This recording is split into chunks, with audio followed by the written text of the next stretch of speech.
host Ed, diving deep into the plays, players, and stories shaping the game. So, this video is my NXT and TNA Showdown predictions. What was Invasion, but the name had to be changed for reasons due to Israel, very political, which I'm not getting into. But to start with, I don't know the order of these matches. I know the women's match will probably start the show, and the men's will probably main event. But the first match I'm going to talk about is Mustafa Ali and Ethan Page for the North American title. And it's been 700, well, it's going to be 752 days since Ali was supposed to get a shot at the title when this happens. It was 745 once the segment happened. But Ali has waited over 2 years for this opportunity. When he was supposed to get it, he ended up getting released out of nowhere, which was a very shocking and unfortunate situation for Mustafa Ali. I actually think that this is where WWE pulls the trigger and shocks the world and has Mustafa Ali win it, has TNA wrestler win a WWE championship, and I think it makes the most sense.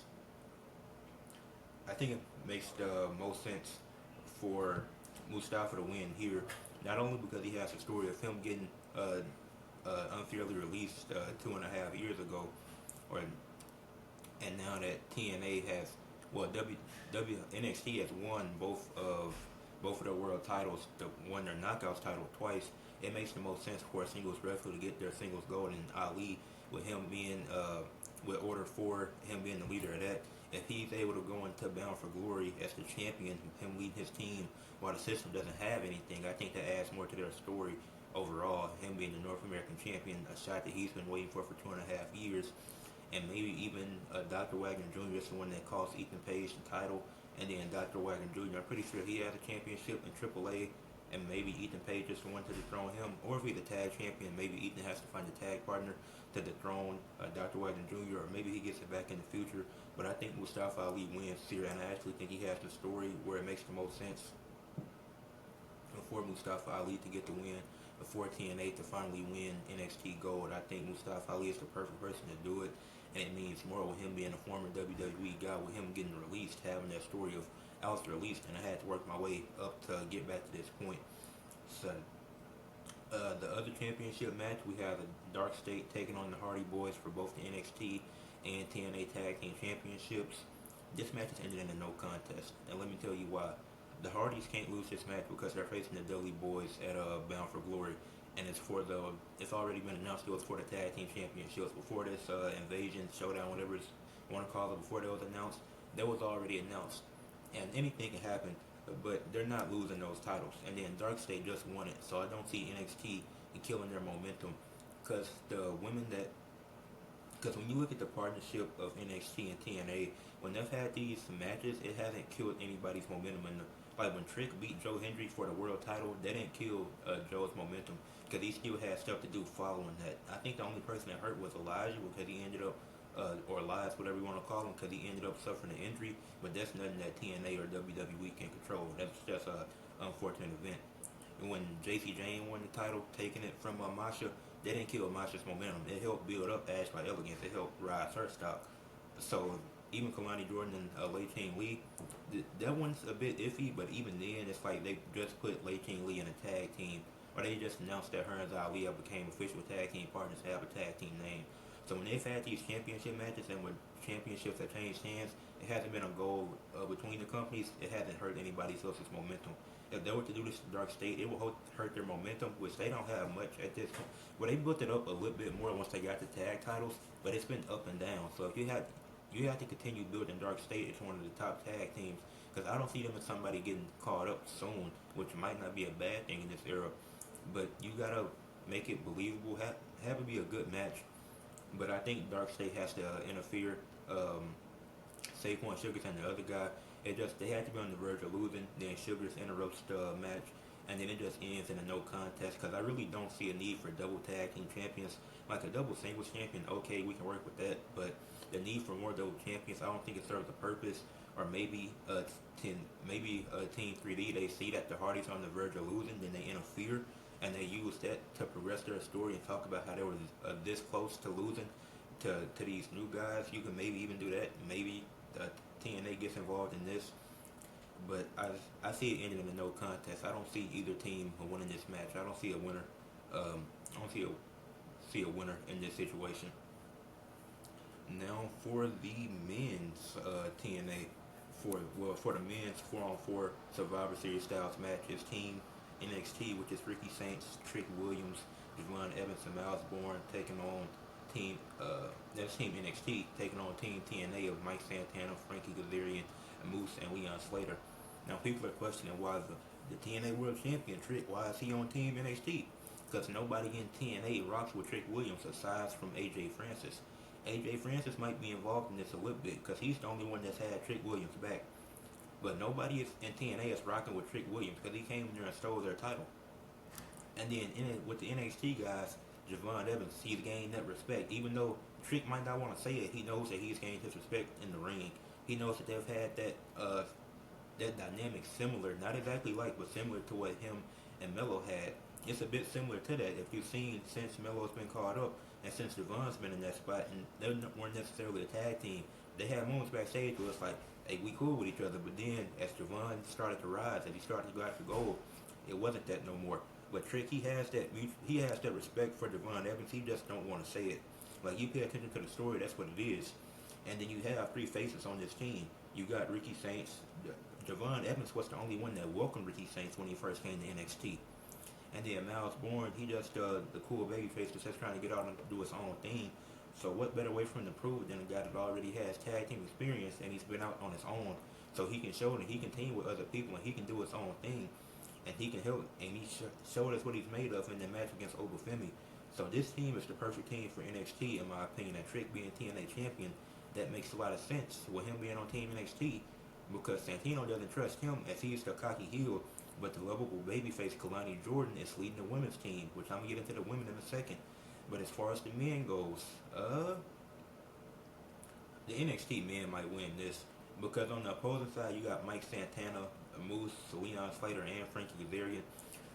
I'm not gonna say Frankie Kazarian not gonna fuck them over on because Joe Hendry ain't in the match, because when he interfered in the triple threat with Hendry, Mike Santana, that was just a fuck over Joe Hendry. That wasn't to mess with Mike Santana. He just had that deep hatred for Joe Hendry in their feud.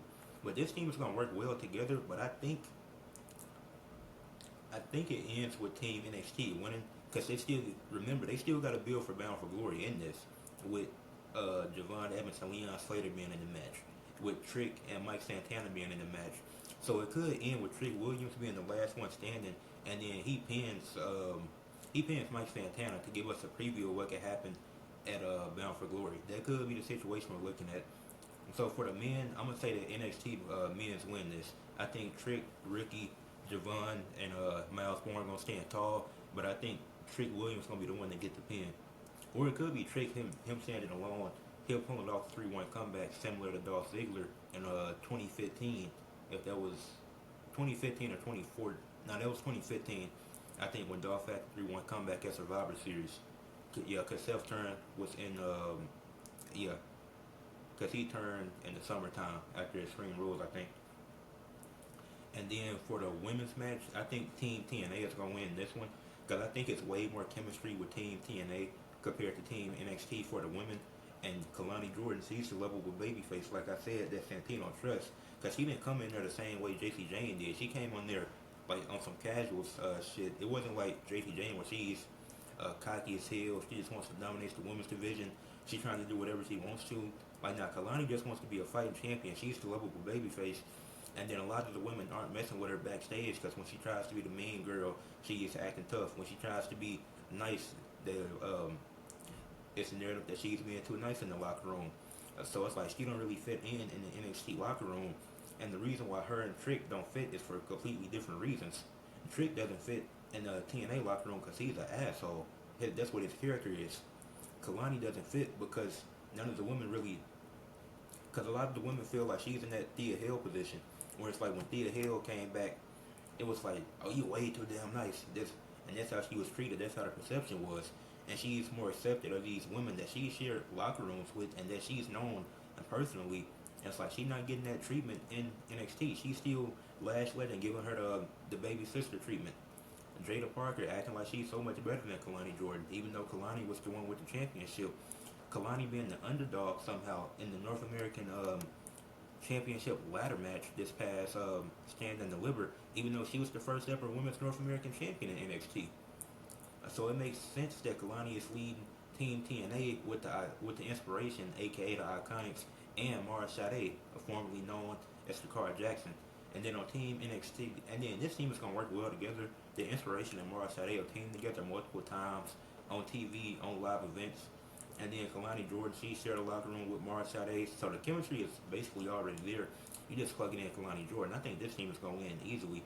It might be all four of them standing at the end because NXT you got JC Jane, you got Sol Ruka, so you got the two champions.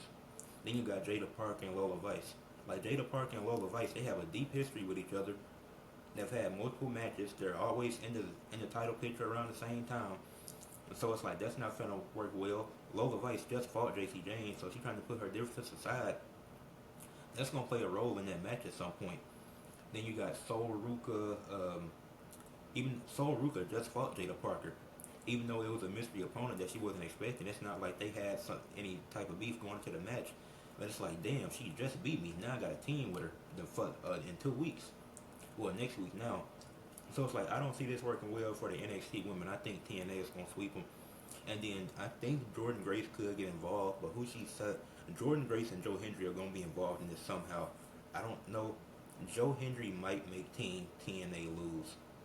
Joe Hendry could be the one to cause, because Frankie Kazarian cost Joe Hendry his chance for the title in the triple threat match. So what I'm thinking is Joe Hendry is going to cause Frankie Kazarian in this match. He's going to cause a distraction. Commentary might say his name about him not getting picked on the team. Then he comes out and he distracts Frankie Kazarian. Then that following impact, everybody is looking at Joe Hendry strange as hell. They looking at him funny. Like, what the fuck you on? What the hell was that about? That's how they going to be looking at Joe Hendry real soon. And then with Jordan Grace, I think she's going to try to help the NXT women, but they not going to be rocking with it. They're going to be like, or she might give talks to both teams before the match. Like, Jordan Grace is going to play a part in it somehow. I think Jordan Grace being a special guest referee could be a cool dynamic, but I don't know where they will go with that. Or Jordan Grace, and I feel like Jordan Grace is going to be involved somehow. She wasn't picked. I'm glad that her and Joe Hendry weren't picked on either of the men's or women's teams, but they're going to be involved somehow. But to run over my predictions real quick, Mustafa Ali is going to beat Ethan Page for the North American Championship. Dark State and the Hardy Boys ends in a no contest. The Team NXT men beat Team TNA men with Trick Williams coming back from down 3-1, similar to Dolph Ziggler in 2015.